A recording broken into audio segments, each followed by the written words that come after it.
आप सबको जय मसीह की। आज पुनरुत्थान पर्व के पूर्व तीसरा रविवार है और आज की जो विषय है, जो थीम है, वो है विनम्र सेवा और आत्म त्याग से ही सच्ची महानता प्रकट होती है। और आज का जो हिस्सा लिया गया है, जिस पर हम विचार करेंगे, वो है संत मरकुस रचित सुसमाचार, उसका 10 बाब और उसकी 35 से 45 आयत तक का हिस्से को हम देखेंगे। इससे पहले कि हम इस आज के वचन को शुरू करें, मैं एक छोटी सी कहानी आपको बताना चाहता हूँ। एक दफ़ा एक किसान था, और वो किसान जो था, जैसे आज हमारे देश में भी छोटे किसान, बड़े किसान, दलित किसान इस तरह से विभाजित है, उस तो वहाँ भी ऐसे ही था। जो किसान था वो थोड़े छोटी जात का था, और जो गांव के लोग थे उसको अच्छी नज़र से नहीं देखते थे। तो एक दिन वो अपने खेत पे काम कर रहा था, और उसका खेत जो था वो थोड़ी ऊंचाई पर था, पहाड़ी पर था, और वो वहाँ पे काम कर रहा था। उसने चावल की खेती की थी, और अब वो जो उसकी फसल थी वो बिल्कुल तैयार थी। और जो बाकी जो किसान थे, जो और दूसरे थे, वो सब नीचे मैदानी इलाके में काम कर रहे थे। तो जब वो किसान वहाँ पे काम कर रहा था, तो उसने एकदम महसूस किया कि अर्थक्वेक आया है, भूकंप आया है। और उसने उसको महसूस करके जब आंखें उठाकर थोड़ी दूरी पे देखा, तो वहाँ पे समुंदर था, और उस समुंदर में जो लहरें थी वो बहुत ऊंची उठ रही थी। तो उसमें हम कह सकते हैं कि उसमें सुनामी आने वाली थी। तो जब उसने ये सीन देखा, और वो एकदम घबरा गया, और उसने ये सोचा कि जो नीचे मेरे जो साथी लोग हैं, या जो मेरे गांव के लोग हैं जो नीचे काम कर रहे हैं, वो इस जब सुनामी आएगी तो वो सब उसमें बह जाएंगे और वो सब मारे जाएंगे। तो उसने उनको बचाने के लिए सोचा। तो जब उसने ये बात सोची और उसने सोचा कि मैं क्या करूं, तो उसने एकदम अपने खेतों की तरफ देखा, और उन खेतों में आग लगा दी। तो जब उसने उन खेतों में आग लगाई, तो जब वहाँ आग की लपटें उठने लगी, तो नीचे से जब लोगों ने देखा, तो उन्होंने सोचा क्या हुआ, और वो देखने के लिए सब ऊपर भाग कर आए। तो जैसे ही वो सब लोग ऊपर भाग कर आए, उतनी देर में जो लहरें थी वो उस जगह तक पहुंच गई, और नीचे जितना भी जो कुछ भी बचा था, जो उनकी खेती बाड़ी थी या जो उनके घर थे, वो सब उन लहरों में बह गए। तो जैसे ही उन्होंने ये सीन देखा, और देखा कि सारा पानी में सब कुछ बह गया, उन्होंने तुरंत इस बात को जान लिया कि जो ये व्यक्ति ने जो ये काम किया था, उन लोगों की जान बचाने के लिए किया था। तो उन लोगों ने उसको इज्जत देने के लिए उसके लिए एक स्मारक बनाया, और उस स्मारक पे उसने वहाँ पे उन्होंने ये लिखा कि उसके पास जो कुछ था उसने खुशी खुशी वो सब त्याग दिया, या उस सब कुछ उसने छोड़ दिया। क्योंकि उस व्यक्ति के पास जो खेत था, और उसके जो खेत की फसल एकदम तैयार थी, लेकिन उसने उन लोगों को बचाने के लिए उसने उनको आग लगा दी, और उन सब लोगों की जान बचाई। और उस दिन उस व्यक्ति की जो पीछे देखा जाता था, जो जिसका जो उस गांव में जो स्टेटस था वो एकदम नीचे था, वो एकदम ऊपर आ गया, और लोग उसकी इज्जत करने लगे, लोग उसको सम्मान देने लगे, और उसका जो इज्जत थी वो उस गांव में बढ़ गई। तो यहाँ पे हम देखते हैं कि जो व्यक्ति जो एकदम गांव का पिछड़ा व्यक्ति था, वो गांव का एकदम प्रथम व्यक्ति बन गया। तो इस जो जो उस किसान ने किया, अगर आज के ज़माने में हम देखें, तो बहुत कम लोग हैं जो ऐसा करने के लिए तैयार होंगे कि अपना सब कुछ गंवाकर वो किसी दूसरे को बचाने के लिए या दूसरे को हेल्प करने के लिए तैयार होंगे। लोग आजकल अपने आप को, अपने जीवन को और अच्छे से अच्छा करने के लिए दूसरों को दबाते हैं, दूसरों को पीछे खींचते हैं, ताकि वो लोग आगे बढ़ सकें।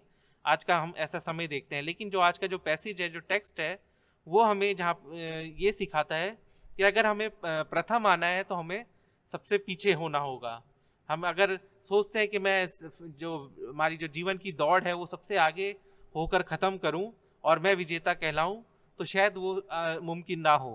अगर हम अपनी खुशी से अपने आप को पीछे रखते हैं, अपने आप को दीन करते हैं, नर्म करते हैं, और अपने आप को पीछे रखते हैं, तो शायद ये हो सकता है कि हम अपने जीवन में या परमेश्वर की नज़र में प्रथम आए। और आज का जो हमारा पैसेज है वो भी हमें क्लियरली यही सिखा रहा है। यहाँ पे यीशु मसीह हमें यही शिक्षा दे रहे हैं कि किस तरह से हम लोगों को नर्म बनना है, दीन बनना है, और परमेश्वर के राज्य के लिए काम करना है। और इस पैसेज में हम ये भी देखते हैं कि यहाँ पे हम एक स्वार्थी महत्वाकांक्षा को देखते हैं जो चरम पर है। जो याकूब और यूहन्ना के बारे में हम देखते हैं। अगर पहले मैं आपके सामने पैसेज पढ़ दूं, यहाँ पे है, तब जब्दी के पुत्र याकूब और यूहन्ना ने उसके पास आकर कहा, हे गुरु, हम चाहते हैं कि जो कुछ हम तुझसे मांगे वह तू हमारे लिए कर। उसने उनसे कहा, तुम क्या चाहते हो कि मैं तुम्हारे लिए करूं?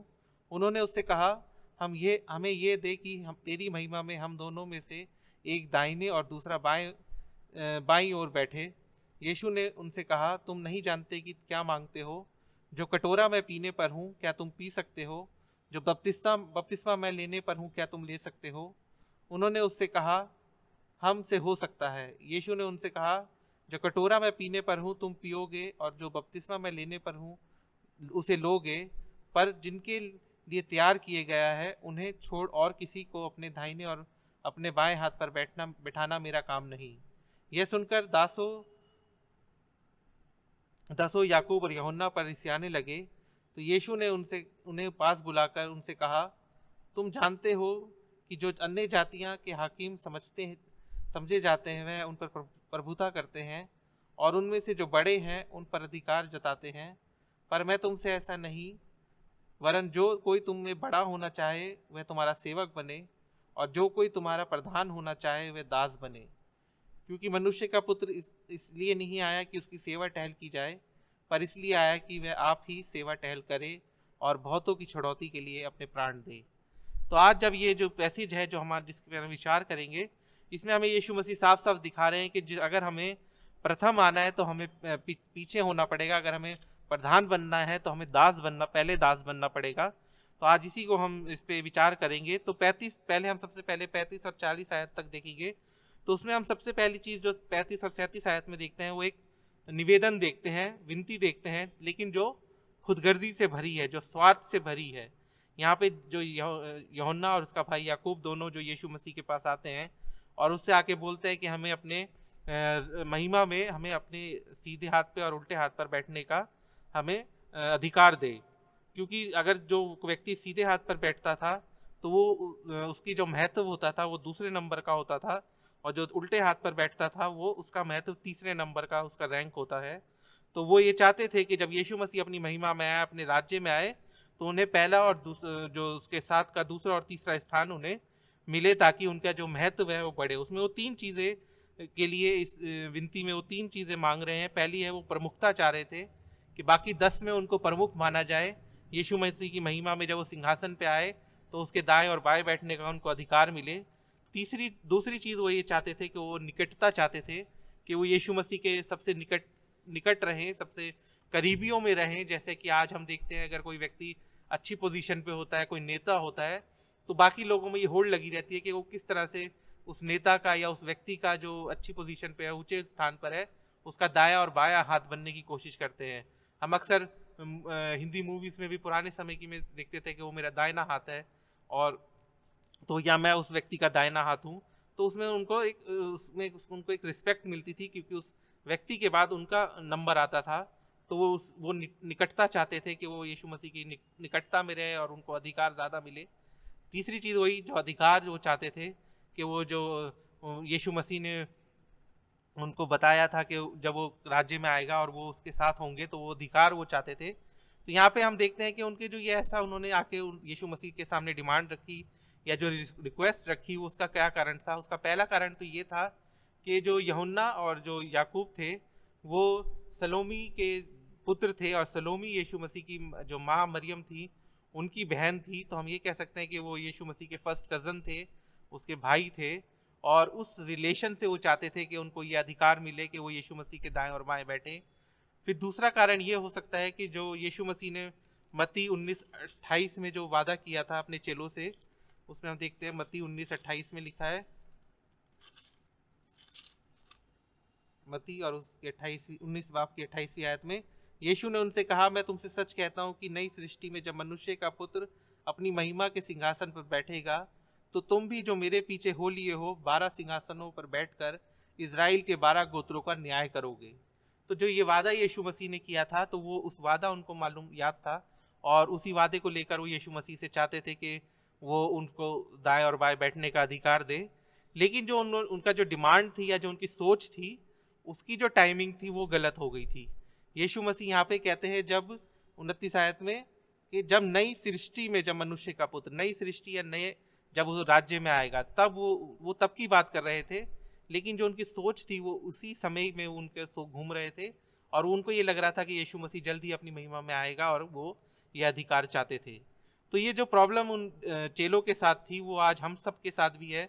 हम लोग भी परमेश्वर को महिमा देने से ज़्यादा अपनी महिमा की चिंता हमें ज़्यादा रहती है। हम अपने आप को लोगों के सामने साबित करने के लिए ज़्यादा हमारे मन में ये बात रहती है, अपनी पावर दिखाने की, अपनी पोजीशन दिखाने के लिए। खासतौर पर अगर हम कलीसिया में देखें तो कई लोग सिर्फ कलीसिया में इसलिए आते हैं या कलीसिया को इस्तेमाल इसलिए करते हैं कि उनको एक पोजीशन मिले, पावर मिले, लोगों के सामने उनकी इज्जत बढ़े कि हम चर्च में इतने हमारी भारी पोजीशन है, या हम चर्च हमारे कहने पे चलता है। हम चर्च के कई लोगों को ये दावा होता है कि हम फाउंडर मेंबर हैं, हम चर्च हमने ही बड़ा किया है, हमने ही बनाया है, चर्च में जो कुछ आज हमारी वजह से है। तो वो पोजीशन चाहते हैं कि लोगों को वो ये लोगों के सामने ये बोस्ट करें, लोगों के सामने ये बताएं और लोग उनको ये सुनकर उनके तारीफ करें और उनके प्रति प्रतिक्रिया दें। तो कई लोग आजकल ये चाहते हैं, और वही चीज़ आज जो दोनों चेले थे वो यीशु मसीह से चाह रहे थे। फिर हम 33 से 39 में यीशु मसीह की प्रतिक्रिया देखते हैं, वो जो उनको उत्तर देता है। तो जब यीशु मसीह ने से उन्होंने ये बोला तो यीशु मसीह ने तुरंत उनको ये जवाब दिया कि तुम नहीं जानते कि तुम क्या मांगते हो। क्योंकि वो यीशु मसीह, अगर हम इस पैसेज से भी पहले देखें तो यहाँ पे यीशु मसीह 32वीं आयत से लेकर अपनी मृत्यु की उन्होंने भविष्यवाणी की थी, और उन्होंने उस बात को नहीं समझा। इसलिए यीशु मसीह कहते हैं कि तुम नहीं जानते कि तुम क्या मांगते हो। कि जो कटोरा मैं पीने पर हूँ, जो वो यीशु मसीह जो अपनी जीवन में आगे जाके एक्सपीरियंस करने जा रहे थे, जिस क्रूस के रास्ते पे जा रहे थे, क्रूस पे चढ़ने वाले थे, तो वो कह रहे हैं कि जो कटोरा मैं पीने पर हूँ, जो बपतिस्मा मैं लेने पर हूँ, कि वो मरेंगे और फिर दफनाए जाएंगे और फिर तीसरे दिन जो वो जी उठेंगे। तो कह रहे हैं वो जो बपतिस्मा मैं लेने पर हूँ, तुम वो नहीं कर सकते, तो क्या तुम ले सकते हो, वो उनसे पूछता है। तो वो उस समय तो जोश में बोल देते हैं हाँ हम कर सकते हैं। लेकिन यीशु मसीह कहते हैं कि जो कटोरा मैं पीने पर हूँ और तुम पियोगे, और जो बपतिस्मा लेने पर हूँ तुम लोगे, लेकिन जिनके लिए तैयार किया गया है उन्हें छोड़ और किसी को मेरे पास अधिकार नहीं है कि मैं उनको दाहिने और बाहिने बैठने में मेरा काम है। क्योंकि वो जो चेले थे वो उन्होंने यीशु मसीह के लिए, हम बाद में देखते हैं कि यूहन्ना को छोड़कर सबको मार दिया गया था, सबको मृत्यु जो थी वो उनको मारा गया था, सिर्फ यूहन्ना को छोड़कर। लेकिन वो उस चीज़ के लिए तैयार थे, वो कह रहे हैं कि हम लेने को तैयार हैं। तो सचमुच में यीशु मसीह के जब मृत्यु में से जी उठने के बाद जब वो स्वर्ग में गए, वो लोग सचमुच में तैयार हो गए थे और उन्होंने अपनी जान दी यीशु मसीह के लिए। लेकिन उस समय वो यीशु मसीह उनसे कहते हैं कि वो अधिकार मेरे पास नहीं है कि कौन दाहिने बैठेगा और कौन बाएं बैठेगा, वो मेरा काम नहीं है, वो परमेश्वर का काम है, वो किसको कैसे बिठाता है। तो यहाँ पे फिर यीशु मसीह उनको आगे जाके ये उनके सामने ये प्रकट करते हैं कि वो अधिकार मेरे पास नहीं है जो तुम चाहते हो।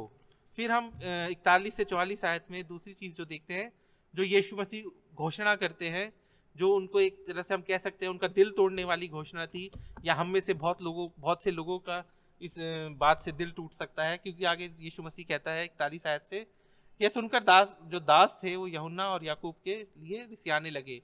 पहली चीज़ हम देखते हैं जो बाकी जो 10 बाकी चेले थे, वो उन्होंने जब ये देखा कि यूहन्ना और जो याकूब है वो जाकर यीशु मसीह से ऐसे बात कर रहे हैं, तो उनको अंदर वो क्रोध आ गया, क्रोध भी आया, और हम ये भी कह सकते हैं कि उनके अंदर ये जलन आ गई होगी। क्योंकि पहली चीज़ जो क्रोध इसलिए आया कि उन्होंने उन सबको छोड़कर वो अपने आप को प्रमोट करने लगे और अपनी बेहतरी चाहने लगे, और वो जाकर पहला और दूसरा स्थान मांग रहे थे। और दूसरी जो जलन वो थी कि वो उनको ये भी मन में आया होगा कि ये आइडिया हमारे मन में क्यों नहीं आया, ये सोच हमारे मन में क्यों नहीं आई कि हम जाके यीशु मसीह से ये बात पूछते। तो यहाँ पे जो हम रिएक्शन देखते हैं बाकी चेलों का, वो जो यूहन्ना और याकूब ने जो जाके जो चीज़ की डिमांड करी थी वो एक बराबर ही है। उसमें दोनों चीज़ों में हम देखते हैं कि लालच है, दोनों चीज़ों में एक दूसरे के प्रति हम गुस्सा भी देख रहे हैं कि जो यीशु मसीह के चेले होकर एक दूसरे पे गुस्सा कर रहे हैं। तो वो चीज़ हम देखते हैं इसमें। और दूसरा हम देखते हैं कि जो बाकी जो चेले थे वो इससे आहत हो गए, उनको ऑफेंड लगा और वो इनसे गुस्सा हो गए, और ये उधर वो दोनों ऐसी चीज़ की डिमांड कर रहे थे। तो जो हम देखते हैं कि जो चेले यीशु मसीह के थे वो भी दुनियावी सोच उनके अंदर ज़्यादा थी। हालांकि वो यीशु मसीह के साथ चल रहे थे उस समय तक और यीशु मसीह की शिक्षाओं को सुन रहे थे, लेकिन जो उनके अंदर दुनियावी सोच थी कि ये उनके जो मन में ये था कि यीशु मसीह अपने राज्य में आएगा, उनको लिटरली वो सोच रहे थे कि यीशु मसीह राजा बनेगा और वो राज्य करेगा। तो वो पोजीशन वो चाहते थे। उनके मन में यीशु मसीह के प्रति यही चीज़ थी कि वो मसीहा है और वो आके हमारे लिए हमारे को इस गुलामी से छुड़ाएगा और वो राज्य करेगा। लेकिन जो हम यहाँ पे देखते हैं कि जो यीशु मसीह थे वो उनको ये बताते हैं कि वो जो उनके अंदर जो गुस्सा अंदर उनके मन में था उसको शांत करने के लिए यीशु मसीह उनको अपने पास बुलाकर कहते हैं, तुम जानते हो कि जो अन्य जातियों के हाकिम समझे जाते हैं वह उन पर प्रभुत्व करते हैं और उनमें जो बड़ा है उन पर अधिकार जताते हैं। तो वो बता रहे हैं कि जो दुनियावी लोग हैं, जो गैर मसीह लोग हैं या जो विश्वास में नहीं है, जो जेंटाइल्स हैं, वो ऐसी बातें सोचते हैं कि हमें दूसरों पर अधिकार होना चाहिए, हम दूसरों के प्रति दूसरों पे हमारा अधिकार होना चाहिए, वो ये सोचते हैं। और तुम लोग भी यही सोच रहे हो। आगे वो कहता है, पर तुम ऐसे नहीं है, तुम में ऐसा नहीं है, वरन जो कोई तुम में बड़ा होना चाहे वह तुम्हारा सेवक बने, और जो कोई प्रधान होना चाहे वह दास बने। तो यहाँ यीशु मसीह उनको बताते हैं कि तुम ये नहीं कर सकते, या तुम ये नहीं सोच सकते, दुनियावी चीज़ें तुम नहीं सोच सकते। अगर तुम में से कोई प्रधान बनना चाहता है, कोई बड़ा बनना चाहता है, तो उसको सेवक बनना पहले ज़रूरी है, उसको दास बनना पहले ज़रूरी है। और वो चीज़ वो यीशु मसीह उनको सिखा रहे हैं। और आज हमें भी वही सिखाते हैं कि हमें भी जब हम चाहते हैं कि हम आगे बढ़े, हमारे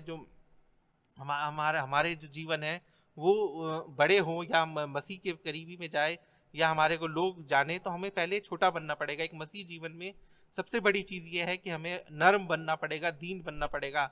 और यही एक्सपेक्टेशन, यही चीज़ यीशु मसीह हमारे अपने चेलों से चाहते थे, और आज वो हमसे यही चाहते हैं कि हम भी जब नर्म बने, दीन बने, और अपने दिलों को उन लोगों के लिए लगाएं। खासतौर पर अगर हम कलीसिया की बात करें, तो हम कलीसिया में उन लोगों की सुधि ले जो पिछड़े हुए हैं, जो परमेश्वर के वचन में नहीं है, या जो गरीब हैं, या जो जिनको ज़रूरतमंद हैं। हमें उनको देखना चाहिए, हमें उनकी सेवा करनी चाहिए। ये नहीं कि हम चर्च आए तो हम अपने आप को सोचे कि मैं ही सबसे सामर्थी हूँ, मैं ही सबसे अच्छे कपड़े पहन के आया हूँ, मैं ही सबसे ज़्यादा चंदा देता हूँ। हमारी ये सोच नहीं होनी चाहिए। हमें अपने आप को नर्म करना है, दीन करना है, चाहे वो यीशु मसीह हमारे जीवन से वही चाहता है। और फिर हम 45वें आयत में देखते हैं, वहाँ यीशु मसीह कहता है, क्योंकि मनुष्य का पुत्र इसलिए नहीं आया कि वह उसकी सेवा टहल की जाए, पर इसलिए आया कि आप सेवा टहल करें और बहुतों की छुड़ौती के लिए अपने प्राण दे। तो यीशु मसीह वहाँ कहते हैं कि मैं इसलिए नहीं आया हूँ कि तुम मेरी सेवा टहल करो। और वो इसका एग्जाम्पल उन्होंने उस समय भी जो उन्होंने बोल रहे हैं उसको उन्होंने करके भी दिखाया। जब हम देखते हैं, जब मॉन्टी थर्सडे को जब उन्होंने अपने चेलों के पैरों को धोया, उन्होंने ये नहीं देखा कि मैं इनका गुरु हूँ या मैं परमेश्वर का पुत्र हूँ। उन्होंने अपने सारे चेलों के पैरों को धोया और उनकी सेवा टहल की। उसी तरह से वो चाहता है कि हम भी एक दूसरे के सामने नर्म बने, दीन बने, अपने आप को छोटा करें, जब भी हम परमेश्वर के राज्य में अपने आप को बड़ा करेंगे। और वो यीशु मसीह का जो ये सब उन्होंने ये किया कि वो दीन बने, नर्म बने, अपने चेलों के पैर यहाँ तक पैर धो दिए, तो वो उनको उसकी कीमत क्या चुकानी पड़ी? उनको उसकी कीमत चुकानी पड़ी क्रूस पर अपनी जान देकर। और क्रूस पर उन्होंने क्यों जान दी? उन्होंने इसलिए जान दी क्योंकि वो हमसे प्यार करते थे, वो पाप से नफरत करते थे। वो ये जो परमेश्वर की जो उनके जीवन, जो उनको लेकर प्लान था, जो डिमांड थी, उन्होंने उसको पूरा किया। उन्होंने हम सबको उस पाप से मुक्ति का रास्ता खोला हमारे सबके लिए। तो यीशु मसीह यही चाहता है कि हम जिस तरह से उसने अपने आप को नर्म किया और अपने आप को तुच्छ जान लिया, और जिस तरह से वो उसने अपनी जान भी दी, वही हमारे जीवन से चाहता है कि हम भी अपने आप को दीन करें, अपने आप को छोटा करें और दूसरों की सेवा में ज़्यादा अपने जीवन को बिताएं। हम लूका 18:14 में भी देखते हैं, वहाँ लिखा है, मैं तुमसे कहता हूँ कि वह दूसरा नहीं परंतु यही धर्मी ठहराया कि जाकर अपने घर गया, क्योंकि जो कोई अपने आप को बड़ा बनाएगा वह छोटा किया जाएगा, जो कोई अपने आप को छोटा बनाएगा वह बड़ा किया जाएगा। तो आज जो एक मसीह जीवन है, जिसमें हम ये कह सकते हैं कि अगर हमें सच्चा मसीह बनना है तो हमें परमेश्वर की नज़र में ऊंचा उठना है, तो हमें नीचे से शुरुआत करनी होगी। हमारा जो हमारा काम है वो बिल्कुल हमें दीन होकर, बिल्कुल नर्म होकर, सेवक होकर अपने जीवन की शुरुआत करनी होगी। तभी हम अपने आप को मसीह में ऊंचा उठा सकते हैं। हम ये नहीं कि हम चर्च आए हैं, और बहुत सी दफ़ा ऐसा होता है कि लोग चर्च आते हैं और चर्च आकर फिर थोड़ी चर्च के बाद पादरी साहब से आकर शिकायत करते हैं कि पादरी साहब बेंचों पे धूल है, जो कुर्सियों पे धूल है, वहाँ पे जाला लगा हुआ है और आप सफाई नहीं करवाते हो, या वो जो चर्च बह रहा है उसको बोलते हैं कि तुम सफाई ठीक से नहीं करते हो। तो हम भूल जाते हैं कि ये चर्च जो है ये हमारा है, ये भवन है, परमेश्वर का भवन है, हम सब उसके सेवक हैं। तो अगर हम ये उस काम को अगर हम कर देंगे तो हम कोई छोटे नहीं हो जाएंगे, लेकिन हम ये सोचते हैं कि हम संडे को चर्च आए हैं तो अपने घर के सबसे अच्छे कपड़ों में आए हैं, हम ये कैसे कर देंगे, और वो जो सारा जो बोझ है या जो सारी बात है वो हम पादरी पर डाल देते हैं। लेकिन अगर वही पादरी कलीसिया की बेहतरी के लिए काम करे और कोई निर्णय अपने आप ले ले, अपने आप कोई ऐसा काम कर दे बगैर किसी से पूछे या बगैर किसी से सलाह लिए, जो कलीसिया की बेहतरी के लिए काम है, चर्च की बेहतरी के लिए काम है, तो वहीं वो लोग आके खड़े हो जाते कि पादरी साहब आपने ये काम कैसे कर दिया, चर्च तो हमारा है, आप तो अभी ट्रांसफ़र होके चले जाओगे, ये चर्च तो हमारा है, हम यहाँ पे हम आपने हमसे क्यों नहीं पूछा, हमसे क्यों नहीं सलाह ली। हम आके पादरी साहब के पीछे पड़ जाते हैं, उस समय वो चर्च हमारा हो जाता है। लेकिन अगर चर्च गंदा है तो वो पादरी की जिम्मेदारी है कि वो साफ़ क्यों नहीं कराया, वो हमारी जिम्मेदारी नहीं है। तो हम ये चीज़ भूल जाते हैं, हम अपने आप को नर्म नहीं करते, दीन नहीं करते। लेकिन यीशु मसीह हमसे ये चाहता है कि हम अपने आप को छोटा करें। अगर हम अपने आप को जितना कम छोटा करेंगे, जितना दीन करेंगे, उतना ही हम परमेश्वर की नज़र में ऊंचे उठाए जाएंगे। तो आइए हम सब परमेश्वर से प्रार्थना करें, परमेश्वर से कि सामर्थ्य मांगे कि वो हमें ऐसा करने के लिए सामर्थ्य दे, उसके वचन जो आज हमने सुना है उस पर चलने की हमें सामर्थ्य दे, कि वो कहता है कि जो कोई अपने आप को छोटा करेगा वो ऊंचा उठाया जाएगा, जो प्रधान बनना चाहता है वो दास बने। तो वो काम हमें करना है। जिस तरह से वो कहता है कि मैं परमेश्वर का मनुष्य का पुत्र इसलिए नहीं आया कि वो दूसरों के लोग उसकी सेवा टहल करे, बल्कि वो इसलिए आया कि वो लोगों को की सेवा करे और बहुतों को उनकी छुड़ौती के लिए काम अपने प्राण दे। तो हम सब भी वही चीज़ पे चले। हम सब जब अपने आप को मसीह कहते हैं, मसीह के पीछे चलने वाला कहते हैं, तो हमारे जीवन में भी ये नर्मता होनी चाहिए। आइए हम प्रार्थना करें। हे सर्वशक्तिमान दयालु परमेश्वर, धन्यवाद करते हैं आज के वचन के लिए। धन्यवाद करता हूँ कि हम सबको आपने फिर से मौका दिया कि परमेश्वर के हम यूट्यूब के माध्यम से आज के वचन को फिर से सुनते हैं। परमेश्वर हम सबको इस वचन पे चलने की सामर्थ्य दीजिए, अपने आप को नर्म और दीन करने की सामर्थ्य दीजिए परमेश्वर, ताकि हम अपने आप को पीछे करें, ताकि परमेश्वर हम आपकी नज़र में ऊँचे उठ सकें। इसी विश्वास के साथ ये प्रार्थना आपके प्यारे बेटे खुदा यीशु मसीह के नाम से मांगते हैं, आमीन।